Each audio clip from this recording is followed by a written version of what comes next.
The storm rolled in slowly, darkening the sky to a shade of gray that resembled bruised steel. Rain poured down the barn's wooden slats in steady sheets, creating a rhythmic sound against the tin roof. The air carried the familiar scent of damp hay and something deeper, like earth renewed after hardship. I was in the middle of feeding the barn cats when I noticed her. Whisper, the wild mare that had always eluded capture. She stood still near the fence, her mane slick against her neck and her coat covered in mud. But what caught my attention was her expression. Her eyes, usually wild, looked troubled and searching. In the background, I could hear a soft, distressing sound, a cry that belonged to something small and frightened. That cry cut through the storm like a clear note, faint yet urgent. I dropped the feed bucket into the mud without thinking and stepped outside, feeling the cold rain soak through my flannel shirt in moments. The wind whipped around me as I walked towards Whisper, who seemed different than I remembered. Not agitated, but steady, her hooves sinking into the soft ground and her breathing calm and measured. Even with her dark coat dulled by rain and mud, there was an undeniable grace in her stance. Her eyes, wide and serious, didn't show fear. Instead, they conveyed a sense of determination that felt like a call for help. When she turned away and moved toward the trees, there was no hesitation in her steps. Instinctively, I felt drawn to follow. The woods next to the pasture were dense with wet underbrush and leftover branches, the smell of rain-soaked pine filling the air. I made my way through the tangled greenery, ducking under low branches and splashing through puddles.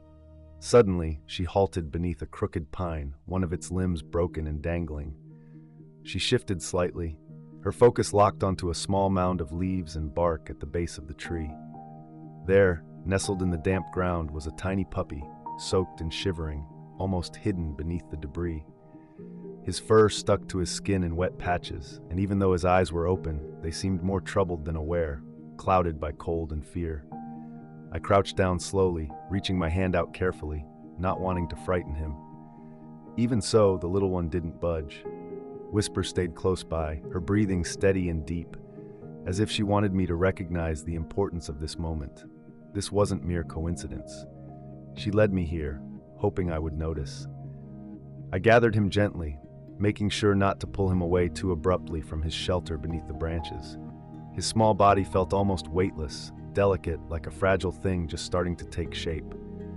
He didn't resist. Neither a flinch nor a sound came from him, just a slight tremor that ran through him as I held him close against my chest.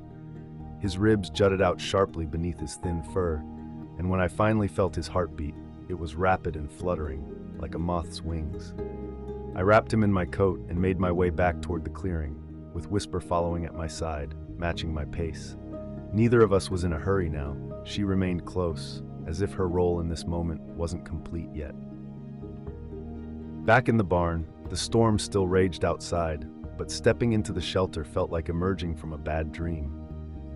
I laid the puppy down on a bed of old towels in the heated tack room and took a moment to just look at him, unsure what to do next. His breathing was shallow, his eyes barely open, and even though he wasn't whimpering anymore, there was a heavy silence around him, as if some inner strength had dimmed to keep him alive. I began to rub him gently with a dry towel, my fingers moving slowly and carefully, trying to bring warmth back into his little body. Just then, the door creaked open behind me, and Cassie's surprised voice filled the quiet, quickly shifting into action. "Where did you find him?" she asked. I looked up, but before I could respond, Whisper stepped into the doorway behind her, shaking the water from her coat, still attentive, still present. The warmth of the tack room, the soft glow of the lamp, and the calm that followed the storm created a fragile sanctuary, one where, for a brief moment, it seemed like he had made it through the worst of it. Cassie moved with certainty, her hands quick and skilled as she checked the puppy's vitals, wrapped him snugly in fleece blankets, and placed a warm water bottle against his belly. Eli arrived soon after, his shoes leaving muddy traces on the floor. He knelt beside the small creature with an expression of awe, as if it were something sacred. For a moment, we simply watched, captivated by the sound of his quick, shallow breaths, hoping for signs of improvement. Then, without warning, he jerked his head. It was a sudden movement, like a switch had been flipped inside him. Was it panic, a memory, or pain? I couldn't quite tell. His entire body stiffened, not from the chill, but with a deep-rooted tension. His paw shot forward in a spasm, teeth bared just a little, and a faint, broken growl escaped him, high-pitched but clear. Cassie froze, her voice barely above a whisper. "That's not just fear, that's trauma." I took a step back, my eyes fixed on the pup. His ribs shook with fatigue, but his eyes were bright now, filled with fear, not of us, but of something else, something unseen yet deeply entrenched in him. Outside, Whisper let out a low snort, as if she sensed that we were only beginning to scratch the surface of this pup's story. Cassie was the first to move again, her hands steady despite the concern on her face. She reached for the stethoscope with the calm of someone who had been through this before. Too many rescues and fragile beginnings. "He's not just malnourished," she said softly, listening to his heartbeat. "His cortisol levels are skyrocketing. He's shutting down from fear. This little guy, he's experienced something, or been through something." Eli sat cross-legged on the floor, his arms resting on his knees, watching the pup with a mix of innocence and understanding. "Do you think someone dumped him?" he asked, his voice almost a whisper, as if saying it too loudly would make it real. "Like, on purpose?" I didn't respond because I was grappling with the same question. There were no tire tracks nearby, no signs of a camp or home. Just Whisper, guarding this little life in the storm, as if she had made it her mission to protect him from dying alone. But how did these two, a wild horse and a lost puppy, find each other in such a vast world? Cassie sighed, leaning back on her heels. "If we keep him, we're in for a long journey. He might react defensively, or he might never trust us at all." Whisper remained just outside the tack room, her coat soaked but now beginning to dry in the hay. She didn't move away, she simply waited. I found myself wondering if she understood something we weren't aware of. The morning after the storm brought a sharp, delicate light, thin and pale, stretching across the hills as if unsure whether the ground was truly dry. I stepped outside to see Whisper, expecting her to have disappeared back into the wild, as she often did. Instead, she stood just beyond the fence, accompanied by Dune, another wild Mustang. He was bigger and darker, his eyes watching me with a cautious look. As I got closer, I noticed his ears flicking and his hooves shifting in the damp grass. Whisper remained motionless, her gaze fixed on the barn. Inside, Scout, Eli's new nickname for the puppy, slept in fitful spurts. Although he was drinking water and nibbling at soft food, his little body still shook, and every sound seemed to startle him. Cassie was on the phone with a vet clinic a couple of towns away, trying to arrange an appointment, when the first call came in from animal control. Someone had reported loose horses on private property. "They've received complaints about this before," Cassie said quietly, holding the phone against her shoulder. "If they connect Whisper and Dune to us, they'll come out. They might even tranquilize them." I glanced out the barn window at the two horses, standing silently in the fog and still eyeing the door, as if they knew what awaited them on the other side. We hadn't picked them, they had chosen us. In that moment, this felt less like a rescue and more like a responsibility that might be taken from us. By nighttime, the tack room had grown quiet. The storm had spent itself, leaving a stillness that lingered in the rafters. The gentle hum of the old oil heater filled the air with warmth that should have felt cozy, but instead deepened the silence around me.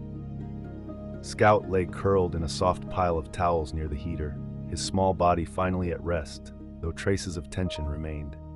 Even as he slept, his little paws twitched, and an occasional flicker of his ears or a tightening of his brow revealed the presence of an unseen nightmare. I settled on an overturned feed bucket across from him, resting my elbows on my knees and intertwining my hands. I watched him closely, the fragile creature who had unexpectedly become the focal point of all our decisions. I couldn't shake the image of Whisper's eyes from my mind, the calmness and determination they held. She had brought me to Scout for a reason.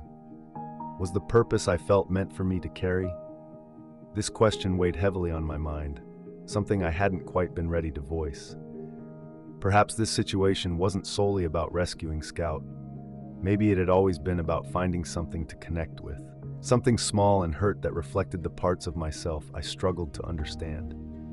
In that quiet space, surrounded by the familiar smells of hay, liniment, and damp wood, I realized the biggest challenge wasn't just saving Scout. It was confronting what that act of saving required me to let go. By morning, soft beams of light streamed through the barn's slats, casting gentle patches across Scout's blanket like spilled cream. When I checked on him, he was awake, head slightly lifted, ears perked toward Eli's voice from upstairs. I noticed a spark in his eyes, a faint but unmistakable sign of life. While his tail wasn't wagging yet, his decision to stay awake felt like a small victory. Cassie arrived shortly after sunrise. She brought a crate filled with medical supplies and coffee that had a taste somewhere between burnt earth and hope. We were planning a trip to town for a checkup, blood tests, x-rays, maybe even a microchip, on the off chance he hadn't always lived wild. As we packed, we spoke softly, mindful not to startle him. Outside, Whisper and Dune stood near the pasture fence, as still as ever. But when we stepped outside, the field was empty. No Whisper, no Dune. Then we spotted them, deep, fresh hoofprints leading away from the fence and sharply toward the north ravine, a place tangled with thorn bush and steep drops, only crossed by something desperate. Something frightened them, Cassie noted, a hint of concern in her voice. Initially, I wondered if a coyote had passed through, but the hoofprints told a different tale. Two sets, staggered and frantic, suggesting they had been chased. Something had come too close enough to unsettle even the wild horses. I glanced back at Scout, who was trembling once more, even though he hadn't seen what had caused the fear. Scout's improvements were not dramatic, but came in small, encouraging pieces. He now allowed Eli to sit near him, close enough that their knees brushed against each other. Though he still flinched at sudden sounds and shrank back from a quick hand movement, he no longer cowered when I entered the room. A couple of nights after we discovered the tracks, I found him focused on the door, ears perked, as if waiting for Whisper to come back. It occurred to me then, he really missed her. The connection that had formed between that wild mare and this timid pup was more than just a matter of survival. It was something deeper, protective, perhaps even maternal. Eli had taken to sleeping in the barn loft each night, right above the tack room. He claimed it was just for fun, but I noticed how he moved in the mornings, slowly and carefully, as if he feared Scout might vanish if he looked away for even a moment. Cassie, on the other hand, kept a firm grip on reality. She often reminded us that Scout's past might always shadow him, that we should brace ourselves for setbacks. Yet, even she seemed to soften a bit. She brought hand-sewn toys, lingered longer than necessary after his checkups, and once, when she thought no one was watching, softly whispered his name, as if she were testing the comfort of speaking gently to something that had known only fear. But the tension outside our walls hadn't lifted. We hadn't laid eyes on Whisper or Dune since that morning they disappeared. The hoofprints had faded under the sun, but the unease remained. Something had come too close. While we all tried to focus on Scout's recovery, an unspoken worry hung between us, that the danger might still be lurking. If Whisper had truly left, perhaps it wasn't just fear that drove her away. Maybe she had gone to confront whatever threat lay out there. The conversation came just after dusk, when the sky took on a grayish hue and a chill crept into the barn. The heater hummed softly, and Scout was curled up next to it, one paw tucked beneath his chin, drifting in and out of sleep. Cassie stood by the open barn doors, arms crossed, her outline stark against the dimming light. I had seen that stance before, back when we lost a calf during winter when the mountain lions had come too close. It wasn't fear exactly. It was resolve shaped by something deeper. "We need to discuss what comes next," she said, her gaze fixed away from me. I understood her meaning even before she voiced it. The clinic offered to place him in a trauma foster home, someone experienced with cases like this, a quiet setting, no other animals. "It's a good option, Jonas." Her tone was soft, but her words landed heavily. I looked down at Scout, watched the rise and fall of his rib cage, noted how he startled at a loose strand of hay brushing his ear, but then relaxed again, trusting that the moment of fear had passed. That trust hadn't been easy to earn, and it hadn't come from any clinic. "What if he struggles away from here?" I questioned. "What if he thinks we're leaving him again?" Cassie stepped back into the barn, her boots making a crunching sound on the old straw. And what if he never learns to be a dog again, because we're trying to fix something we don't fully understand? There was no anger between us, just a heavy kind of tenderness. It was clear that loving something didn't always mean we could give it what it truly needed. Whisper had taught us that sometimes letting go doesn't mean giving up. The barn was filled with the smell of damp earth and aged wood, mixed with the scent of hay that had absorbed too much moisture to ever completely dry. Cassie stayed later that evening, and Eli lingered as well, pretending to organize the feed bins while casting glances at Scout every few minutes, seeming to need reassurance that the pup was still there. We all knew what we were thinking, but skirted around the topic, as if it were something sacred. Finally, Cassie pulled me aside, hands tucked deep in her jacket pockets. "He needs more than we can provide, Jonas. You know that. You've always known." I paused, looking past her at Scout, curled up against a folded saddle blanket. The fact that he had stopped trembling in his sleep should have brought comfort, but instead it left me feeling empty. "He trusts us now," I replied. "He trusts me." She nodded, her voice soft. "Yes, and maybe that's why it's us who have to let him go." Eli overheard us, his voice cracking as he spoke.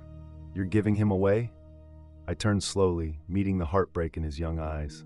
My stomach twisted. "We're trying to do what's best." "But what if we're what's best?" he asked. "What if he chose us, like Whisper did?" The barn fell silent. Even the wind outside seemed to hold its breath. That was the crux of the matter.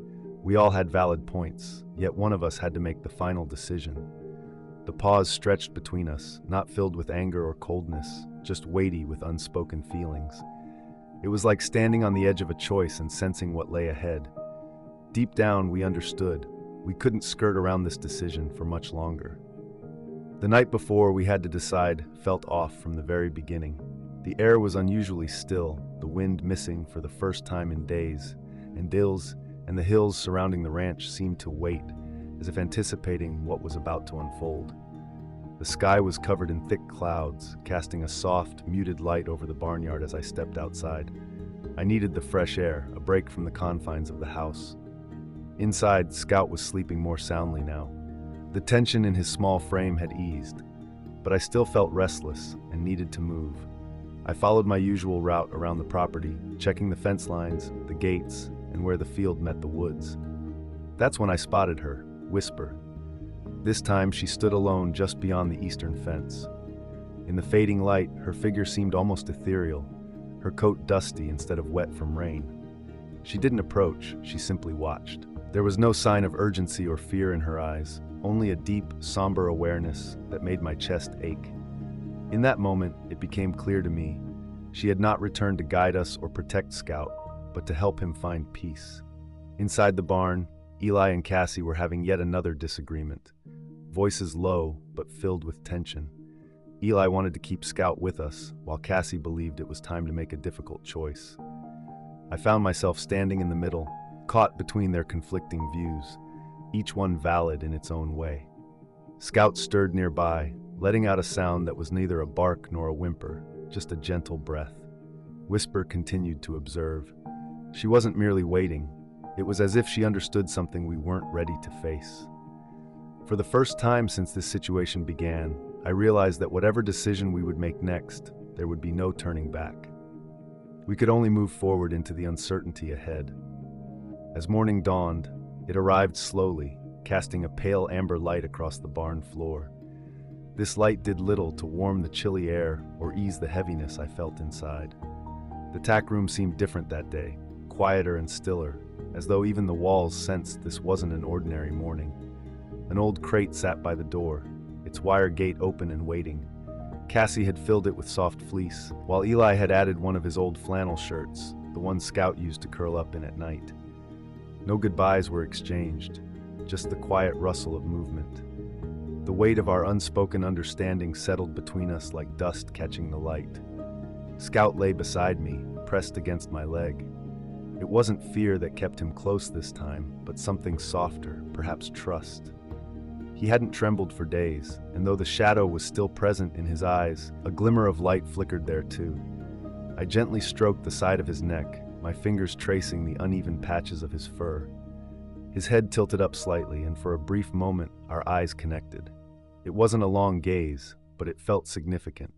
In that instant, we both understood something important. He wouldn't be mine forever. Yet, he had been mine here and now, as part of his recovery. Cassie crouched beside me, speaking gently. "He'll be safe. The woman has plenty of forest. No noise, no pressure, just space and patience." But for me, those words offered little comfort. They only reminded me of how far apart we were, echoing the loss that was masked as kindness. I lifted him carefully, holding him close for one last time, feeling his warmth sink into me, something I struggled to let go of. He didn't fight it, he just watched quietly as I placed him in the carrier, his head resting on Eli's shirt, his eyes calm, almost as if he was already beginning to drift away. As I stepped outside, Whisper stood there, still and patient just beyond the fence, the morning light shining on the white mark across her face. She stayed motionless, observing with a sense of purpose, like a silent guardian marking the start of a journey I was only beginning to grasp. In that moment, I stopped questioning her presence. I understood. Sometimes an animal doesn't come into your life to be rescued. Sometimes they arrive to teach you how to let go with love. Weeks have passed since Scout left the barn. The tack room feels empty without him, though his scent still lingers in the towels we still haven't washed.